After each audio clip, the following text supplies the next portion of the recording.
සමෝපකාර සමිතිය වල ලාභ බෙදෙන්නේ මොන ක්‍රමයකටද? අනුග්‍රාහක ප්‍රතිගෙවීම කියලා එකට. ඊළඟ මාතෘකාව මම හිතන්නේ ඒකනේ. ඒකනේ. මොකක්ද එතකොට අනුග්‍රාහක ප්‍රතිගෙවීම කියලා කියන්නේ? මෙන්න මෙහෙම කතන්දරයක්. දැන් ඔයා දන්නවා සමෝපකාර සමිතිය අයිති කාටද? අන්න හරි. සමෝපකාර සමිතිය අයිති කාටද? සමාජිකයන්ට. පැහැදිලිනේ? එතකොට සමෝපකාර සමිතිය උපයන ලාභය කාටද අයිති වෙන්න ඕනේ? මෙන්න මේ සමාජිකයන්ට බෙදෙන්න ඕනේ. පැහැදිලිනේ? හරි. දැන් ඔයා හිතන්නකෝ මෙන්න මෙහෙම සමාජිකයෝ 3 දෙනෙක් ඉන්නවා. සමාජිකයෝ 3 දෙනෙක් ඉන්නවා. පැහැදිලිද? දැන් පුතා මේක තමයි සමෝපකාර සමිතිය අපි කතා කරන්නේ. පැහැදිලිනේ? දැන් සමෝපකාර සමිතිය ලාභ හොයනවානේ. ලාභ හොයන්න නම් සමෝපකාර සමිතියත් එක්ක ගනුදෙනු වෙන්න එපා මිනිස්සුනේ. මිනිස්සු වෙලා බඩු ගන්න එපා. තේරුණානේ? බැංකුවක් නම් තැන්පතු දාලා ණය ගන්න එපා. එතකොට සමෝපකාර සමිතියත් එක්ක මිනිස්සු ඇවිල්ලා හැමතිස්සෙම ගනුදෙනු කරන්න ඕනේ. පැහැදිලිනේ? මෙන්න මේ ගනුදෙනු සංඛ්‍යාව වැඩි වෙන්න මේගොල්ලන්ට හොයන්න පුළුවන් ලාභය මොකද වෙන්නේ? වැඩි වෙනවා. ලාභය කියන එක වැඩි වෙනවා. පැහැදිලිද? එතකොට පුතේ සමෝපකාර සමිතියට ලොකු ලාභයක් හොයලා දෙන්න නම් මේ ඉන්න සමාජිකයෝ මොකද කරන්න ඕනේ? පුළුවන් තරම් සමෝපකාර සමිතියත් එක්ක මොනවා කරන්න ඕනේද? ගනුදෙනු කරන්න ඕනේ. පැහැදිලිද? හරි. ඔයා හිතන්න මෙන්න මෙයා. මෙයා සමෝපකාර සමිතියත් එක්ක අවුරුද්ද ඇතුලේ 25000ක බඩු අරන් තියෙනවා. මම මේ සරලව කියන්නේ. හොඳේ ඊටාම සරලව මේක කැල්කියුලේෂන්ස් වෙනම තියෙනවා. මම ඊටාම සරලව කියන්නේ. 25000ක බඩු අරගෙන තිනවා මේ A කියන මිනිස්සයා. B කියන මිනිස්සයා 50000ක ගනුදෙනු කරලා තියෙනවා. 50000ක බඩු අරන් තියෙනවා. C කියන මිනිස්සයා අරන් තියෙන රුපියල් 5000ක බඩු විතරයි.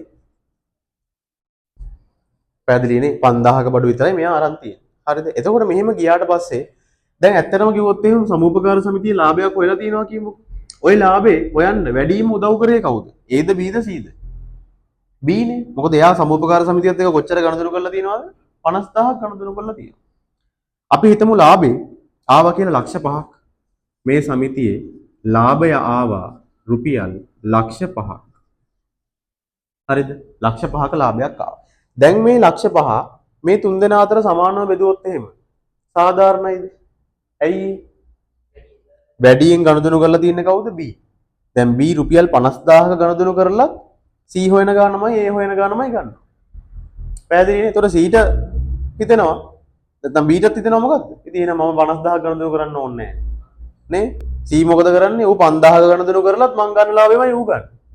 පැහැදිලිනේ? එතකොට එහෙම ගියාම සමාජිකයෝ මොකද කරන්නේ? සමූපකාරයත් එක්ක ගනුදෙනු කරනවද? නැහැ. ඒකින්ද මෙන්න මෙහෙම කරනවා. අපි බලනවා මෙන්න මේ ලාභය යම්කිසි අනුපාතයකට බෙදනවා. පැහැදිලිනේ? මේ ලාභය මොකද කරන්නේ? ලාභයෙන් අපි හදා ගන්නවා අනුපාතයක්. A ට කීයද? B ට කීයද? C ට කීයද? මට මේකෙන් ඉපට අනුපාතයක් හදලා දෙන්න.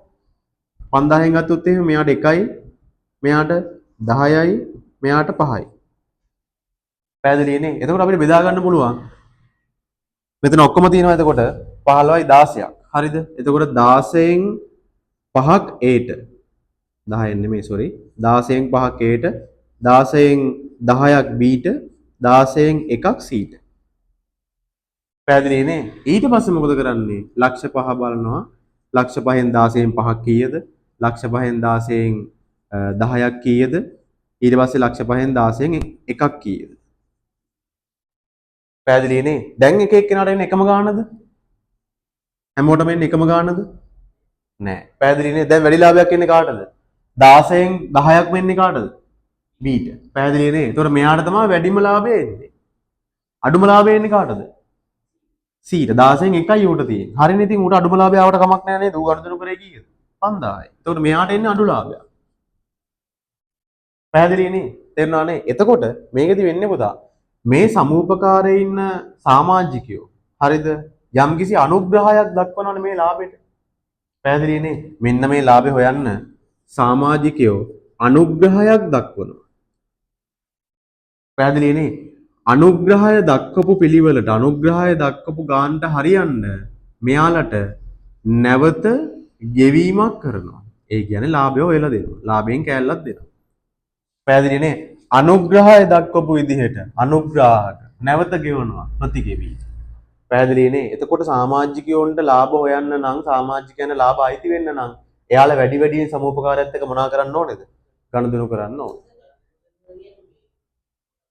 බඩු ගන්නවා. බඩු ගන්නවා. විකුණන්න තියෙන බඩු ගන්න ඕනේ. ඒකෙන්ම ගන්න ඕනේ. බැංකුවක් නම් තැන්පත් කරන්න ඕනේ, ණය ගන්න ඕනේ, ට්‍රාන්සැක්ෂන් කරන ප්‍රමාණය වැඩි කරගන්නවා. පැහැදිලිනේ. එතකොට මෙන්න මේ විදිහට බෙදුවාම සීත් කල්පනා කරනවා අම්මට හුඩු මමත් මොනා කරන්න ඕනේද? සමූපකාරයත් එක්ක වැඩි වැඩියෙන් ගනුදෙනු කරන්න ඕනේ. ඒත් කල්පනා කරනවා මට වැඩි ලාභයක් හොයන්න මම මොනා කරන්න ඕනේද? වැඩියෙන් ගනුදෙනු කරන්න ඕනේ. මොකද වැඩියෙන් ගනුදෙනු කරපේකට තමයි මොනවා වෙන්නේද? වැඩි ලාභයක් එන්නේ. ඉතින් සාධාරණ නැද්ද කියන්නකො? සාධාරණයිනේ. පැහැදිලිනේ. හරි. අන්න ඒකට තමයි එතකොට සමාජිකයෝ අනුග්‍රහය දක්වපු ආකාරයට මේ ලාභය හොයන්න අනුග්‍රහය දක්වපු ආකාරයට ප්‍රතිගෙවීමක් කරනවා. ඒකට කියනවා මොකක් කියලාද? අනුග්‍රාහක ප්‍රතිගෙවීම කියලා. පැහැදිලිද? තේරුණාද? හරි. එහෙනම් ලියලා දාමු අපි.